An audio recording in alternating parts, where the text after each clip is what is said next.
আসসালামু আলাইকুম ভিউয়ার্স, কেমন আছেন? আজকে আমি আপনাদের জন্য নিয়ে এলাম রেস্টুরেন্ট স্টাইলে চিকেন বার্গার। এর জন্য আমাদের যে উপকরণগুলো লাগবে সেগুলো আমি বলে দিচ্ছি। শসা, গাজর, ক্রিসপি চিকেন এবং মেয়োনেজটা আমি সবসময় বার্গারের জন্য বাসায় তৈরি করে নিই। তারপর বার্গার বনগুলো আপনারা 2 ভাগ করে কেটে নেবেন সুন্দর করে।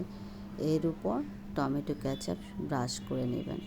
তার উপর মেয়োনেজটা সুন্দরভাবে দিয়ে ব্রাশ করে নেবেন। মেয়োনেজটা আমি আপনাদেরকে এর পরবর্তী ভিডিওতে এর উপকরণগুলো এবং প্রস্তুত প্রণালীটা আমি দেখিয়ে দিব। মেয়োনেজটা বাসায় তৈরি করলে আসলেই বার্গারটা খুব মজা হয়, আর সবচেয়ে বড় কথা অনেক ফ্রেশ থাকে, খাবারটা অনেক ফ্রেশ হয়। তার উপর আমি চিকেন ক্রিসপিগুলো দিয়ে দিব। চিকেনে একটু জুসি ভাব আনার জন্য আপনারা এতে মেয়োনেজ এবং টমেটো সস মেখে নিলে এটা খুব টেস্টি হয়।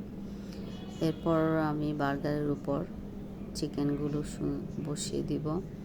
চিকেনগুলো দেওয়া হয়ে গেলে আমি কিছুটা সস এতে অ্যাড করে চিকেনগুলো সম্পূর্ণ দেওয়া হয়ে গেলে আমি উপরের বার্গার বনের উপরের পিসটা সুন্দর করে বসিয়ে দিব।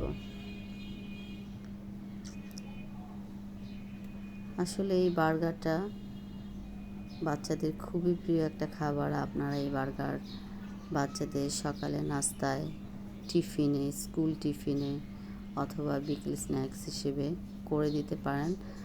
আর ঝটপট খুব রেসিপিটা আমি দেখালাম আপনাদের, খুব অল্প সময়ে খুব অল্প ইনগ্রিডিয়েন্ট দিয়ে তৈরি করা যায়।